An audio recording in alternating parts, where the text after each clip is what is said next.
are some very important glands in our brain. The pineal gland. The pineal gland is responsible for making certain chemicals, neurochemicals that are essential. For example, melatonin for sleep, serotonin for happiness and peace, and dimethyltryptamine, DMT, which is also, if you've ever heard of people going to South America and going with the shamans and they get ayahuasca. Ayahuasca is DMT, dimethyltryptamine. Well, it's a chemical that mediates consciousness. And so whenever you're having like a profound experience with a person or in a situation, you know, your body, your mind is releasing that. And it's said that at death, at the moment of death, our body releases it in mass. And it's what's responsible that allows us to leave the body. Okay, so anyway, if you take this ayahuasca with a shaman, you can go on journeys and you know, and it's actually people who were addicted to certain drugs and couldn't get off the drug and stuff like that, or had really powerful issues with their parents or stuff like this that didn't allow them to live their lives, they would go and have ayahuasca. And you have to go with a shaman. You know, in the US, you can go to somebody's house on Friday night. It's not the way to do it. You need a shaman. But anyway, the pineal gland, guess what?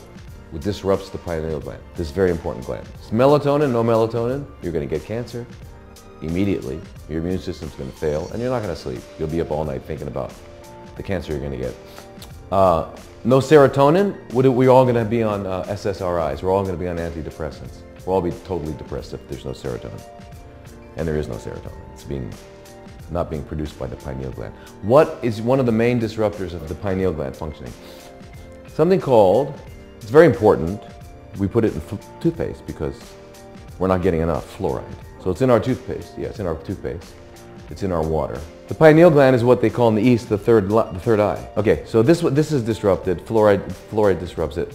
Fluoride also increases bone fracture risk. We look at populations of communities where there's fluoridation. We have a much higher risk of fractures, hip fractures. What's one of the leading causes of elderly women? Hip fractures. Why would a hip fracture cause death? Because when a woman gets, or anyone gets a hip fracture, you've got to keep your leg in, they fixate it, then you've got to keep it immobile for about a month or two. What happens when a leg's immobile? It forms blood clots. What happens to those blood clots? They break off and go to the lungs. We call that a pulmonary embolism, and that's one of the leading causes of death in elderly people. And just as an aside, it doesn't help prevent tooth decay.